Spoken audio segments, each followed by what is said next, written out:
Well, hello and welcome. I'm Sue Britz. And I'm Tina Lokkbakk. Welcome to another episode of Retired. It's the podcast where we talk about what life is like when we put on new tread, new wheels that move us to our next adventure. And Tina, today we're talking about part of our identities. Whether we believe in them or not is left to be seen, but they say your horoscope, the time, the year that you were born, says a lot about who you are. Do you believe in that? Well, as you brought this topic up last night, I was actually kind of excited, but I realized that we may be the same. Now that you introduced it, we may be the same. I thought perhaps we'd be different. I don't believe in it. I believe that everything could apply to you if you wanted it to. So I think you read into it what you want to read into it and take out of it what you take out of it. And I used to, in my early 20s, I would always read my horoscope. And it's something where I've just evolved with time and now I don't believe it. I think it's cute. It's fun. It's like candy. But I don't believe it. How about you? Well, I kind of feel the same way. Uh-huh. It would have been fun for me to present to you like a whole totally different thing. Like, I'm going to call you a Taurus, for example, and say that's who you are, and see if that resonates for you. But, so what's the purpose behind horoscope? I mean, what made human beings do this then? I mean, if they saw certain tendencies that people of a certain born in certain seasons of the year or whatever tend to be that way, maybe that's a way to rationalize it. I don't know. I think it goes back to how we are as humans. We just want control over our lives and explanations for things. So I think it's one more area to grasp to get control. And maybe also to validate some of the things that you're experiencing, whether they be strengths or weaknesses. It's kind of like, well, that's kind of who I am, and I'm trying to work on those things, but it gives you a way to recognize maybe some faults that we have, and then it's kind of offset because you were born with it and there's no control you have with it. So you can only work on it. So I don't know, maybe that's part of it. Well, are we going to start Let's by explore. reading each other's? Well, let's explore. Are you ready? Okay, I'm ready.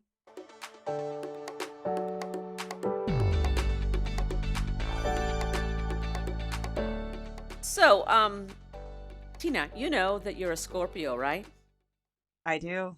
So it's interesting because a scorpion is a fearful, strong, powerful sign. You think about the animal, it's a scary one too. You could be a scary thing. You're almost like a crustacean, but out of water. So we know that too. You're a That's small true. creature, but you're deadly. I mean, I was down in Arizona visiting family, and the scorpions are no joke. They show up in your house around. You got to be careful when you put your shoes on and stuff, and they had traps like glue traps outside, and they're filled with scorpions. It's just insane the amount of Wow. scorpions that are all over the place. But anyhow, that's who you Have you are. ever been stung by one? No, but I do have a funny scorpion story. Do you want to hear Yeah, I do. it? When I was a kid, I went to summer camp. Oh, this is sounding like our last week's episode, summer camp. But it And was where were you living? it was in Where were you living at Florida. this time? It was in Okay. Florida, and so we were in these tents that are on platforms, the permanent tents, and uh, so you're camping on these cots and stuff. So in the morning, I got up, I put on my clothes, stepped outside, and someone goes, "Oh my gosh, there's a scorpion on your shorts!" And sure enough, there it was.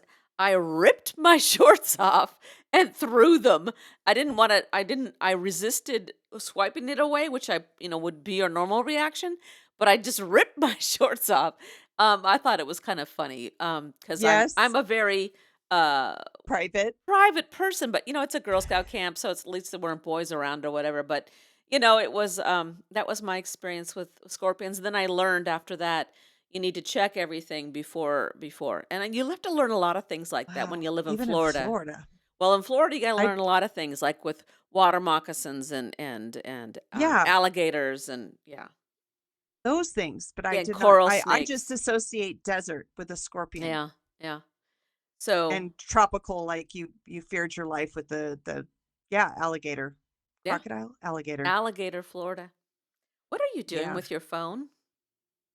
Um, so it's been interesting that the sites that I found about your sign talked about the sun, but I thought Leo was a lion, leon. Yes. And so I was kind of confused about this one site because it kept referring to the sun instead of the lion. And then I thought, oh my God, am I wrong all these years? So I wasn't wrong. I just think this thing pulls in the sun a lot to talk about you. Well, it's horoscopes all in relation to the planetary bodies.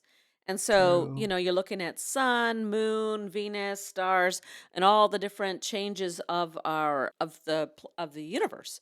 And so that's what it's in relation to. And you're a sun sign also. You're a water sign, Oh, but you're also sun. Yeah. I'm a fire sign and sun. okay. That's a whole other level I have not even gone into. And I know it's fairly basic. Um, and you know what's really fascinating? My youngest daughter is so into it, like believes it like gospel. Like if everything about it and how the planets line up and all, so we are kind of like completely opposite. Well, it'd be interesting to ask her then, what is it about it that you believe and why do you believe that? I mean, wasn't raised Oh, with it. So, is it so people I think who follow horoscopes and believe in astrology have um have this they believe in fate and preordination and everything. And that's just a good question to ask somebody. Do you believe that things are already decided for you, or do we have influence over those? put that down as a topic in the future. I think that could be a really good discussion. Have a convo with your daughter. Yeah. So what animal am I? Well, you are the lion. Oh, okay. What do you Did know you not about know? lions? Well, Just lions, not it's Leos, but yeah, lions. right, right. Just lions in general. You're strong. You're the head of the pack. You're more of an alpha. You're going to speak out when you need to speak out. Scary animals. So we have some scary animals here. Yours is But small and fierce, could take down a lion. Mine is large and scary with big teeth. It could step on you. so would you say that that reflects us that I'm small and scary and you're big and scary? No, no. No, that's what I was just thinking too. I'm like, that's interesting. Although I would say that But it's a I symbol. I had a reputation as a teacher of being, quote strict. So, but then when I had students, they would say, "Oh, that she's just being very reasonable. She follows the rules, and she holds them for everyone, not just individuals." And so, the strictness they came to understand was structure and fairness, and they actually liked it. So, you get this reputation of this big bad lion, and there's beautiful parts of the lion too. And as a teacher, I was probably the opposite. I was very unthreatening, could relate to them as a 12-year-old. Like I could see them as a 12-year-old, I as people. So I was able to go to their level and it was very unthreatening. So it was very the opposite. And yet, I Yeah. also know that they know that there was a line. If they were goofing Mm, off or being jerks, you would hold that line too. So no pushover here. that's true. No That's pushover. true. That's true. I looked small and safe, but really I had a deadly sting when I had to. Yeah, that's true. Whoa. See, so we're making it into what we want to make it into, right? See, and that's what we're going to go into. But I want to start off, and I'm sure you wanted to do the same, but I'm jumping to it. So I'm going to read you what I found, and there are things in here that I think is totally not you. So I'm going to read some of the things that it says a Leo is. All righty. Okay. Typical Sun and Leo traits include being confident, comfortable being the center of attention, drama adoring, ambitious, loyal, fiercely protective of their nearest and dearest, generous, luxury loving, sunny, and big hearted. Well, I relate to some of that. Some of that I do, but some of them you are so not drama adoring. Thank Like you. Yes. you're welcome. So that one I'm like, that's so ridiculous. You don't I had a Yeah, sign in my classroom, "No drama." It was a big sign, so yeah. exactly, exactly. And then it said, comfortable being the center of attention. Yeah, I don't think that you're not comfortable, but I don't think being the center of attention has ever been your thing. I agree, and it's like when you're a teacher, you do need to be you need to have the attention, you can hold it, and there's times when you to be a public speaker, and I can do that, but yeah, I prefer not to be the center of attention. So again, I think we can pull the things that we want. So I can identify you as sunny, big hearted, fiercely protective of their nearest and dearest, loyal, confident. So those things totally I can Aw, pull for you. thank And you. I see that.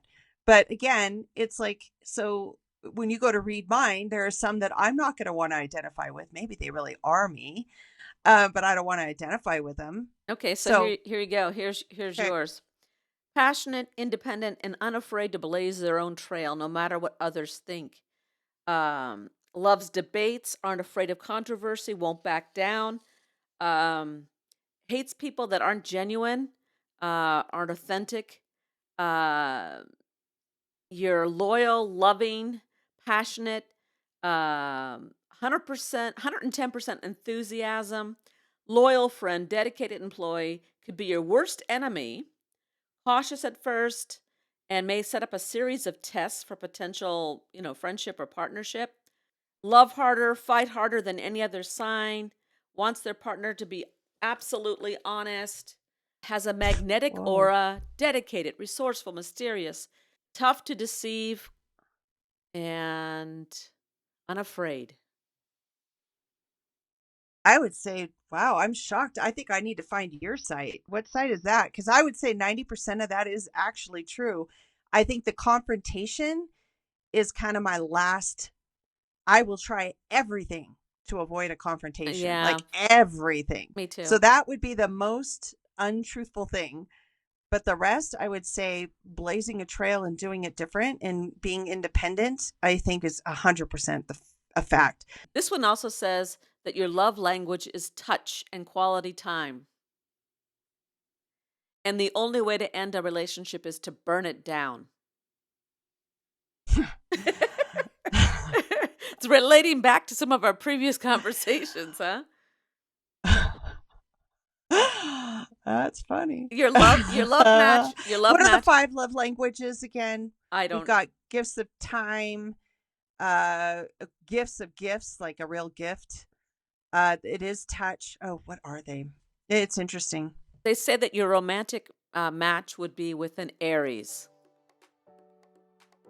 Hmm, and that hmm. your someone that will break your heart is a Gemini. May that's people from May 21st through June 20th. Does that resonate?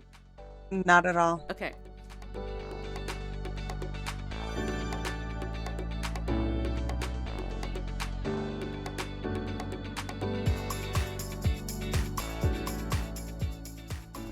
I don't like what your weaknesses are. I don't think you're going to like them either. And I can't, that's why I think, again, you take what you take. Do you want to hear yours? Sure. um, Misunderstood easily. Maybe because sometimes I think if you don't know you, like I know how pure and soft your heart is, but the first impression may not be that. So that I could see the misunderstood, arrogant and egotistical. I don't I don't think I'm egotistical, but know. I do have some false pride sometimes. Arrogance, I don't think Mm. I'm like I don't embrace the word arrogant, but there are moments when like I can overshare knowledge that I have. And so that can come across as arrogance. Oh. I do like to share. I like to share a lot and talk about it because then it forms new ideas and connections in my mind. So, yeah, that could be interpreted as arrogance. But see, I think arrogance has a quality of holding it over other people, and I don't relate to that at Right. all. I don't That's relate to exactly why I've never felt yeah. arrogance with I you don't either. relate No. that to that at all. And I I don't think that my knowledge is better than your knowledge. I just like to keep sharing knowledge and approaches because then that's how we can learn more and like I say, make connections and synthesize our knowledges. Did that So, sound arrogant? at the again, and then the other repeating theme that I is it makes me just because you're the opposite in every way, vanity. You are so not vain. No, I'm not vain. No. And that's been a recurring theme for a Leo as a weakness. And so again, that just proves to me you take what you want out of it, but you're anything but that. It doesn't resonate with you. It makes me laugh because you're the most I feel very comfortable with you because there is no vanity. You're just who you are. You're not strutting to try and gain all this, you know what I mean? It's so opposite of you. That's why I enjoy you. Strutting. No. Yeah. See, I'd take more like the lion's approach, the lioness, where she gets quiet and low to the ground and kind of sneaks away in the grasses. Yeah. And Don't confident. don't need to go there. I see confident. I wonder if that can be misconstrued, vanity and confidence. Again, see, and the words this is where language is so interesting because vanity, if you're clueless and you're vain, I think you would, and you're in the world, you would eventually learn about that. But like arrogance, vanity, I think, has a bit of your embracing of this quality and holding it over others. Whereas, Mm, well, vanity would be more like that egotistical thing where you're just into yourself and not into the rest of the correct. world. And my curiosity, I'm curious about how I interpret the world and stuff, but I also am very curious about the world. And yeah, interesting. Yeah. Okay, so how about you? This one's kind of Uh, funny. I want to hear about okay. yours. Okay. Scorpio tries to seem tough, that they sometimes cut off their vulnerable side entirely, seemingly prickly, uncaring, and cold to outsiders. While expressing emotion is scary, learning how to do it is key for Scorpions, since presenting an I don't care veneer can only work for so long before it's exhausting, and that it's all right to cry. Well, again, this doesn't fit you. You're very soft and marshmallowy. You do cry. Yes. You do cry, and I don't think you're prickly. Um, I think that that could be in response to being hurt. Y- Yes. you could push back on it so because you don't want to keep being hurt. That is correct. But I think in general, oh, you meet the world with where you're at. So I meet the world as I think I'm usually very trusting and loving and open. So I assume I'm learning this is one of the biggest learning curves of my life that people aren't always the same and people aren't always trusting or loving like but I see Yeah, the world from that lens so I assume everybody else is and it's been like this shock uh since really for the last decade that I've seen the world my way and assume everyone is that way too. So I'm learning that people that have been manipulating, that's because they manipulate. And so they see the world as manipulating. You know what I mean? And if you're a super fearful person, then you assume everybody else is fearful. So I'm learning that we all kind of look at the world from our own lens and that's how we see it. But so yeah, what your thoughts on that I kind of think ties that into that. absolutely. The what you just said about making assuming the best of everybody, and that was an assumption. I think that our society, the society that we grew up in, although you're a Gen Xer and I'm a Boomer, I think that our we grew up in a world where that's what we were told, that human beings basically are good and assume the best of people. And I think I lived, without being like naive, totally naive, I think I lived most of my life that way and found that to be true. Um, like you say, in the last years, things have changed. Our society has changed. It doesn't operate that way anymore. That is not our culture anymore. It has become very um, aggressive, negative, distrustful, hateful, um, and it's getting worse and worse. To the point where one of my central beliefs is that, you know, basically human beings are good. I'm starting to really question that. In fact, I would go to the other side and say, human beings aren't good. We're animals, and we have to fight against those animal instincts and that's where when you lose that characteristics in society, it's so scary because then look where we are. Just a It's a world full free of fall. hatred. It's a free fall.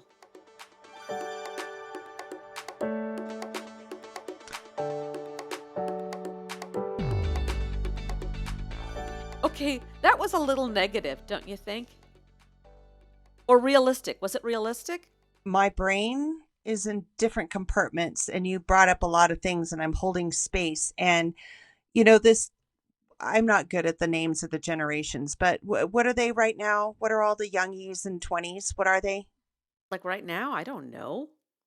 So we I should think, do a aren't whole are episode they on the that. X's? I don't know. You're a Gen X. My O- daughter's a millennial. Okay, let's talk millennials, I think.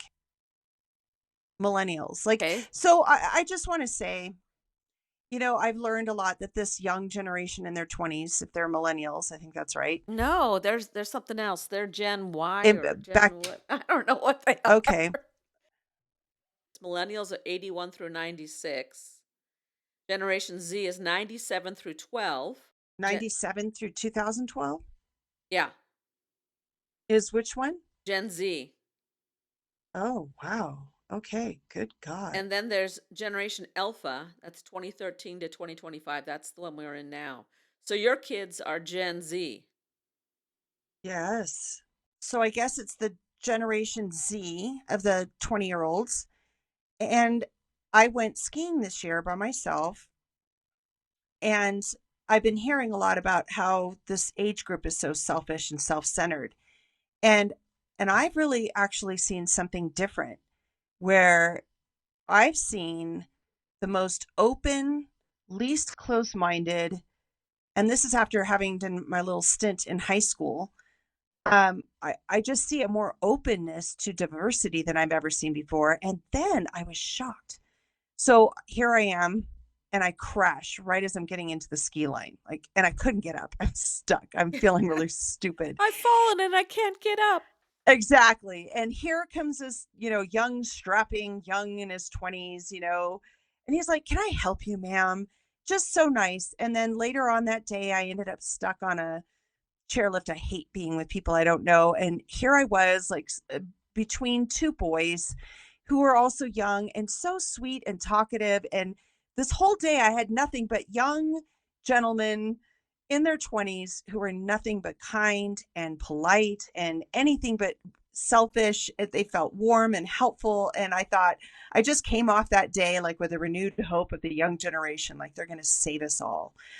So I see the young as very different. I think I still hold on to the belief, Sue, that I'd say 9 out of 10 humans, if you lined them up, are still kind.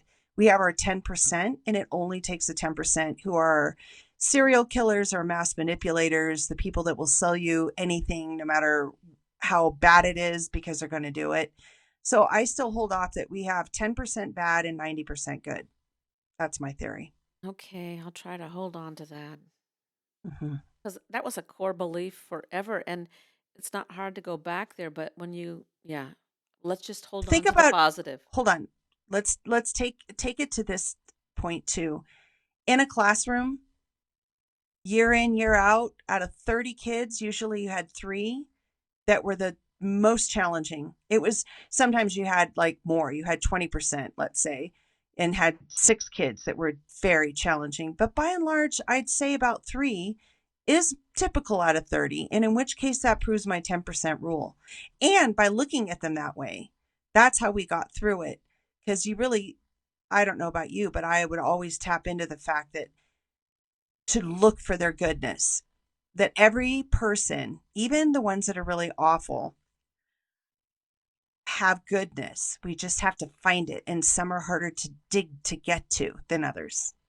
Well, I remember that, but I know the numbers have changed too. Even Uh, in my last years of teaching, it's changed. So, um, yeah. Ugh. And there's so much going on in the world, and we haven't really talked politics. That's going to be an interesting if we decide to go there. But I mean, you just look at the world, and we can say all kinds of things. But getting back to horoscopes, okay, do you want to know what your top 5 reasons for to love being a Scorpio are?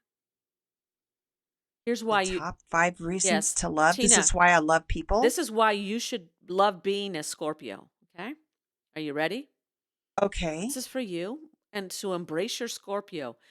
1, you are passionate and intense. Your sign is sexy with a capital S. You don't even have to try. And know sexy is an attitude you can present just as well as in sweats as you can in stilettos.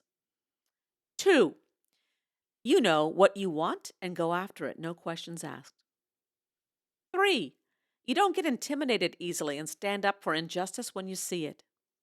4, true. you have a unique sense of humor. You're not afraid to say what other people are thinking, and your sometimes cynical take on the world is creative, smart, and funny as hell. 5, you're passionate. When you decide to put your heart on full display, there's no stopping you, which is why you should do it more often. And that's why, Tina, you should love being the Scorpio that you are. I think that You the should see her passionate is a face. recurring theme. Well, I'm trying to think about it, and I think that the passion is true. When I really believe in something, then I do. I give it 150%. And also and I think this is where you and I are very similar. But when we see injustice, we can't let it go. That's true. That's where I think we become pit bulls, the two of us. Like, God forbid the person, if they were in the room with both of us at the same time, you take an arm, I take an arm, and we'd pull and wouldn't let go. Like, I feel Rawr. bad for that person. Yeah. Okay. So, what is so special about Leos? Leos are known for their generosity of time. As your mentee, 100% true. Energy, their generosity of energy, respect, and money. As a result, Leos are attracted to others, and Leos have a natural sense of self assurance. Aw. How does that sound? Right? Right. I Yeah, like that one somewhat. too. Somewhat, yeah. All right, predictions for your future. Oh, shit. This is because that's what a horoscope is, right? You're supposed to check it every day or whatever. But this is for 2025. Let's see. Where did it go? Oh, by the way, did you know that you are topaz in color? I do. And yet you're also one of the most influential signs. Your Oh, numerology is number 8 in the uh, Chinese calendar. You are a monkey. You are a sun sign and tropical, it's called. All right. So the year 2025 holds immense promise and opportunities for you. That sounds good, doesn't it? It's yeah. bringing about positive change in your relationships, partnerships, excellent time to strengthen bonds with your spouse, family, and friends. Open communication and shared experience will enhance harmony and understanding. Consider planning a special getaway or celebration to commemorate your enduring connections. That could be for anybody. It can. And I think it's cute because I found yours. Um, for 2025, people of the Leo zodiac sign have immense chances of achieving success this year. Same, right? So we should look up some random one like Sagittarius and see. It says your performance at the workplace, which you're not working, will be excellent and your work will be appreciated and your position and prestige will also increase. Perhaps this can apply to your artistry of glass. Oh, there we go. There is also a possibility of changing jobs. so, yeah, mine's based on working. So, Well, it's yeah, interesting. Like are so general that it is, you know, yeah, could be anyone. yeah. Yeah. All right. And then finally, I'd like to share with you who your famous Scorpios are. Do you know of any? Oh, that's fun. Do you know who No, your famous Scorpios are? no. Well, you've got Bill Gates. Okay. Okay, Interesting. you've got Hillary Clinton. Oh, wow. You also have Jimmy Kimmel, Julia Roberts, Leonardo DiCaprio, Matthew McConaughey, Meg Ryan, a lot of funny people. Ryan Gosling and Whoopi Goldberg. I like all those people Yeah, I do too.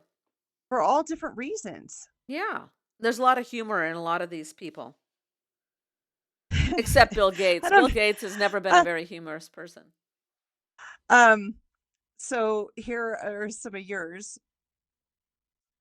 We have Barack Obama, Oh, I knew that. Yeah. Meghan Markle. Oh, Halle Berry. Oh, Jason Momoa, I don't know who that is. Jennifer.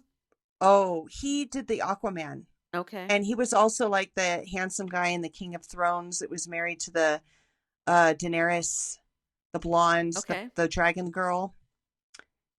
Jennifer Lawrence, Madonna. How do Oh, you feel about I Madonna? like And how do you Madonna. feel about her face? It's changed. Have you seen it? Gosh. All right. Any last thoughts about horoscope before we wrap up today? Did we change your mind, Tina, about a horoscope? Are you going to check on No, it? I think that going straight into this the way we did, I think we're going to pull from it whatever we want. And so I will remember my strengths and weaknesses based on the weaknesses I want to have and the strengths that I want to have. Okay, very good.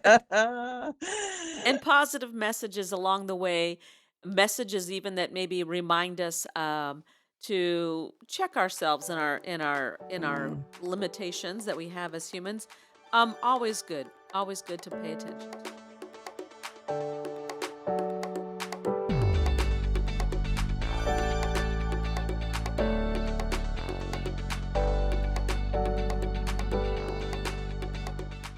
That wraps up this episode of Retired. Thanks for listening.